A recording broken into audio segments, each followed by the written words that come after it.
It's been a long time since my last video, but I'm back at it and I plan to be a little more regular with the releases. I have another long form video on the way, but to kind of cut the time in between some of the longer releases, I figured I'd do a more casual rewind of some of the titles I've been sitting with recently. Let's start off with Weapons. Weapons is the 2025 horror film by Zach Kreger. Horror as a genre has increasingly been taken more seriously as a medium with something more to say about the world and human experience than just invoking fear. I'm thinking of Get Out, Sinners, The Substance, a ton of others recently. Weapons also does a fantastic job of fitting right in that lane with something more to say. It's written and directed by Zach Kreger of The Whitest Kids You Know. He also did a movie in 2022 called Barbarian, which I also thought was fantastic. I think I personally enjoyed the experience of Barbarian a little more than Weapons, but it's undeniable that Weapons is the better written and better produced movie. It gave Amy Madigan a Best Supporting Actress win for Aunt Gladys, which was a little surprising but not undeserved. Julia Garner was also fantastic in this film. It also saw Josh Brolin. His character doesn't ask a lot of him in the movie, but he does it very well. The movie says a lot about obsession, addiction, the tools that we use to cope with our own trauma and how it numbs us to the world around us, especially leaning on coping mechanisms and tools to get by and how that can sometimes cause people to lose sense of themselves and lash out at their community and the people they trust. It was a really straightforward metaphor, but I think they did a fantastic job with it. The movie is interspersed with moments of genuine humor that help break the tension a little bit, give you some time to catch your breath, and then it puts you right back into it. I thought it was very well done how they folded Gladys into the story and the theming around addiction. Gladys is brought in and sucks the life out of the main character, Alex's parents.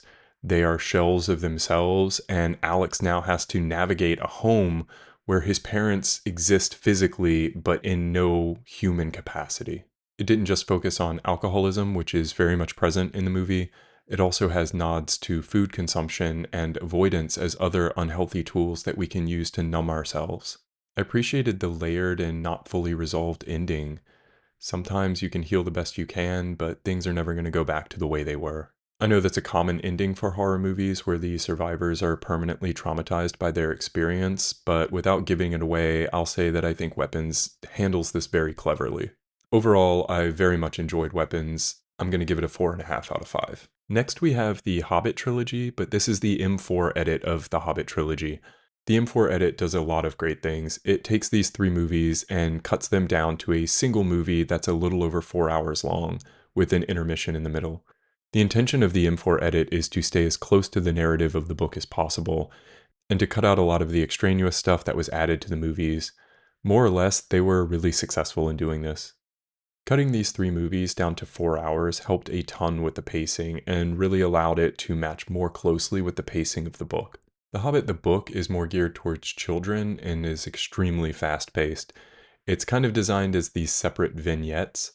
Bilbo and the dwarves encounter the troll. Bilbo and the dwarves encounter the goblins. Bilbo and the dwarves are locked in jail. Bilbo and the dwarves see the dragon.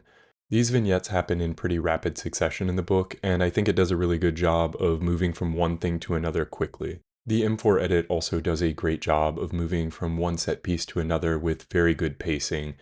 It lingers just long enough for you to get a sense of the world and appreciate it, and then it moves on. There are some things that stay the same, even with this edit. Martin Freeman as Bilbo is still fantastic. You couldn't ask for better casting. He did a great job, even in the original trilogy, and it shows in the M4 edit as well. Phenomenal work by Martin Freeman. Ian McKellen is also back as Gandalf. You can't say enough about Ian McKellen. He basically is Gandalf.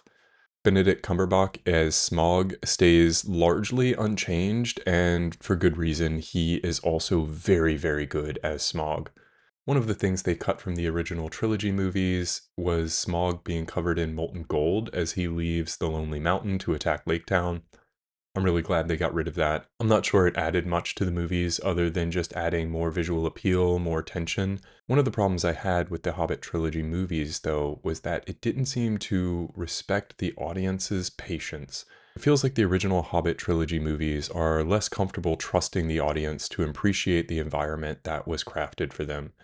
Instead, they treat the audience like they need to be constantly handheld, given exposition, given explanation for things. They feel like the audience cannot sit in a space for very long without getting bored. That's not how they treated the Lord of the Rings trilogy, and that's why those movies have held up for so long. The audience is comfortable existing in that world alongside the characters. They don't necessarily need things explained to them at every point. Even given the admirable job, there are still some issues with the M4 edit that carry over from the original footage. Things are still overly explained. There is still the egregious use of CGI. The crisp movements and sometimes over-detailed scenes are in direct conflict with this kind of hazy filter that they've applied. All that said, I intend to revisit the M4 edit again sometime in the future, maybe before an extended edition rewatch of The Lord of the Rings. I think this is going to be my preferred edit and my preferred way of watching the Hobbit prequels going forward. I think I'm going to give it a 3.5 out of 5. It's certainly watchable. It's still very entertaining in many parts. Next we have the 1998 movie What Dreams May Come with Robin Williams, Annabella Sciorra, and Cuba Gooding Jr. It's based on a 1978 book by Richard Matheson. He also wrote I Am Legend, Hell House, Stir of Echoes, and a couple other books that have been turned into movies. The general premise focuses on how we hold on to things, how we hold on to grief, and how we hold on to responsibility. The visuals were great. I thought the design work was great. Overall, it just didn't work for me. Robin Williams is a fantastic actor. He did an admirable job here. I think most of the other acting is just very straightforward, and a lot of the dialogue is very clunky. I think it's a little too on the nose, and it can come across as cloying. It does have some interesting themes and touches on some interesting concepts, but I feel like the writing and direction were just so tame and safe that it just doesn't deliver on the deeper themes that the movie was trying to explore. There were moments that did hit, but in general, most of the emotional moments of the movie were so telegraphed that by the time they arrived, they didn't land. Also, the editing was kind of jarring to me. There were a lot of cuts that seemed abrupt, and maybe that was just to keep things moving forward, but it was very noticeable. I don't know that I have the need to visit it again. I'm gonna give it a 3. Next I have Bugonia, directed by Yorgos Lanthimos and co-produced by Ari Aster. This is Lanthimos' third movie in the last 4 years and his fourth movie with Emma Stone. It also stars Jesse Plemons and Aidan Deleby, and has smaller roles by Stavros Halkas and Alicia Silverstone. It's actually a remake of the 2003 movie Save the Green Planet by Jung Joon-hwan. Joon-hwan served as executive producer on Bugonia, and it is very much meant to be an homage to his original movie. I watched this in a theater in my hometown with a live organist playing, and that definitely added to the vibe and the takeaway of the movie that I had. It was nominated for Best Picture, and Emma Stone's performance got a nomination for Best Actress. I can see why on both fronts. I really love the warm color grading throughout most of the movie, and a lot of the off-kilter camera angles they used to disorient you. I love the way they played with Jesse Plemons' character and had the audience feeling just on the edge of sanity along with him. You really do sympathize with Teddy and Don, the two main characters played by Jesse and Aidan, but at the same time you pity them as well. You see Teddy constantly struggling with how little control he actually has over the world around him. He comes up with these routines and rituals that help him feel a little more in control, but the audience quickly sees through all of that. He develops this conspiratorial mindset to explain this lack of control he has over the world around him and how it's affected him. We're left believing that he sees these genuine patterns around him, but that he's coming up with these off-of-the-wall conclusions as to why those patterns exist. Emma Stone's character is more than just the greedy corporate figurehead. She gets caught up in that world, in that life, even though she has better intentions, but she also becomes more greedy and self-focused over time. She gets caught up in the lifestyle that being a corporate CEO can provide her. Bugonia does a great job of subverting the audience's expectations. Even though the twist kind of turns things on its head, it still reinforces the central message that we get throughout the movie, which is that a lot of individual greed and personal decisions can culminate in a system that takes advantage of and exploits other people and the earth itself. It was a great movie, a ton of symbolism throughout, a lot of symbolism that I didn't understand in the moment, but kind of understood as I reflected on the movie later. It's definitely worth a revisit. I'm going to give Begonia a 4.5. Next, I played Dark Souls 1. I've tried to play Dark Souls on a couple occasions, but failed to get anywhere meaningful and just gave up. I think the whole Dark Souls formula finally clicked for me after playing Elden Ring. I spent hours in Elden Ring getting the timing down and understanding the environmental storytelling and how that progression system worked. And it, of course, made by the same developers, translated right back to Dark Souls. And it finally allowed me to progress in that game in a way that I hadn't been able to before. Very early on in the original Dark Souls, you are given multiple paths that you can take. I think one of the walls that I kept butting my head up against is that the more clear and obvious path that they give you is one of the harder directions to go in. They're trying to teach you to fall back, to try another route, to explore the world around you. And I kept hitting my head on this obvious direction, this obvious pathing that they were giving, and it wasn't working. But after playing Elden Ring and understanding that that is exactly the formula that they use, applying that to Dark Souls helped immensely. It took me a little over a month to get through the original Dark Souls. I had a great time through the entire playthrough. There were some sticky points, some grindy moments, but man, everything they say about Dark Souls and why it's still worth playing still exists. Enemy placement is designed specifically to test you. You have to remember their patterns and their placement in the world around you. Every encounter is thoughtfully crafted and expects you to fail and come back better each time. At a certain point, that progression, that stage in the game, is nowhere near as intimidating as it was the first time you encountered it. I also really love fictional worlds that have a backstory and world building that isn't specifically told through dialogue and exposition. Dark Souls very much uses environmental storytelling to expand on its world and its story. A lot of the lore is told through background notes and item descriptions. You're left to piece it together yourself as much or as little as you want. I love that sense of mystery. I love that you're kind of a stranger in a strange land. I think that sense of awe and wonder really adds to a game like this. The way the level design loops back in on itself, people have mentioned this before, but it's brilliant. You become very familiar with a central area and you leave that kind of home base area to explore the world around you. And as you get just far enough away that it's starting to get uncomfortable, that the tension is starting to rise, that you don't have a comfortable landing space, you find that the map kind of folds in on itself and brings you back to a place where you can get some respite, some comfort from it.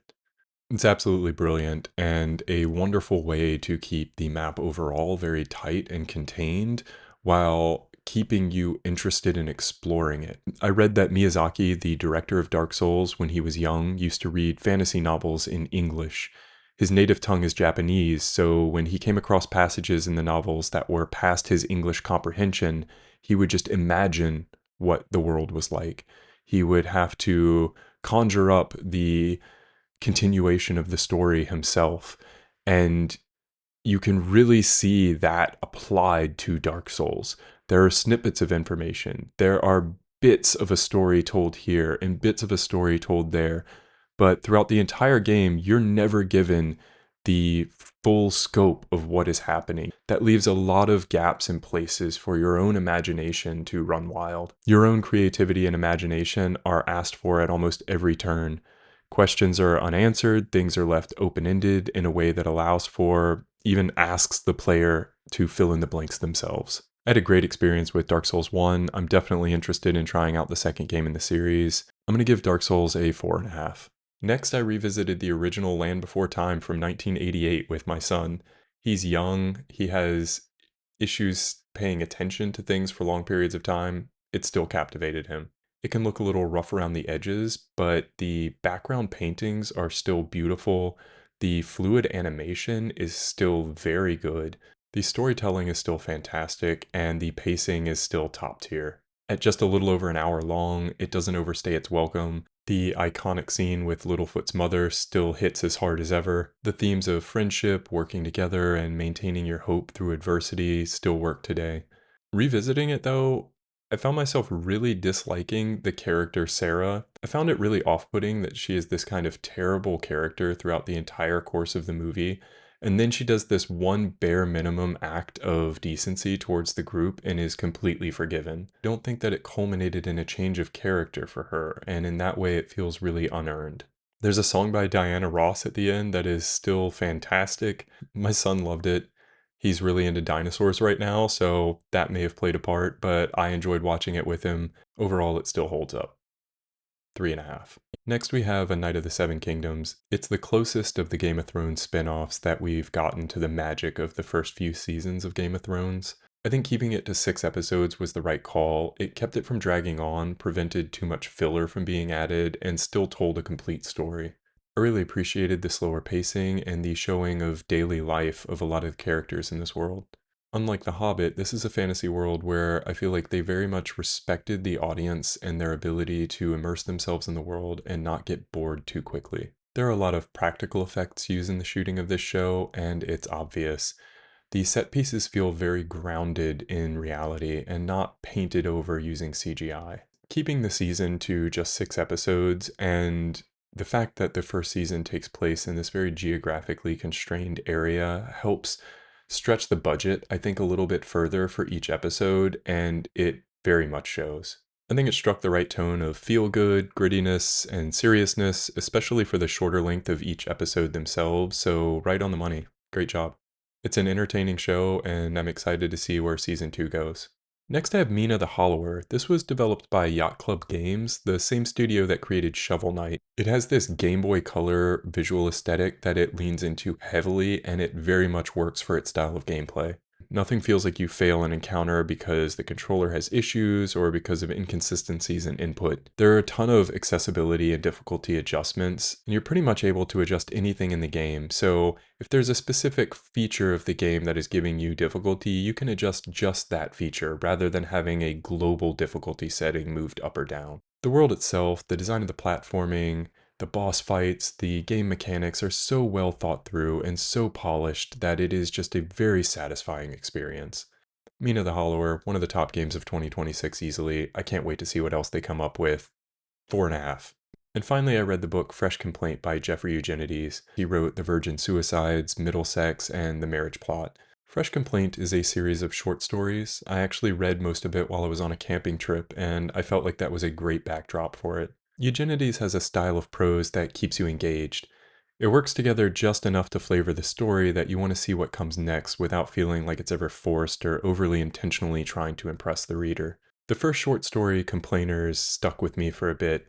It's an interesting take on aging, becoming elderly, maintaining a sense of agency in life, and the compromises that can come along with that. I kind of both liked and didn't like that in a couple of these stories he explores characters from his other books. It was interesting to hear more about their background, but to me it also felt like it took away a little bit from the original stories that they were in, which are so good. There's an undeniable recurring motif in all of these stories of failure and grief related to one's own life, not obtaining the things you want, lashing out in some ways against yourself, against others, against the world. Quite a few moments I think of you could call generational trauma or passing along sentiment and feeling from one generation to the next, and that also shows up in Eugenides' other works. I really liked it. I didn't find any of these stories quite as compelling as his major works, but that's also likely why he decided to write them as short stories rather than elaborate on them more. I can't recommend Eugenides enough, especially his major works. Middlesex and The Virgin Suicides are 2 novels that I still think about often. It was pretty good. I'm going to give it a 3.5. So yeah, those are some of the titles I've been sitting with recently. If you have a suggestion of something I should watch or read or play, let me know and I'll see if I can get to it. I do have another deep dive longer form video that should be coming out very soon, so keep an eye out for that also.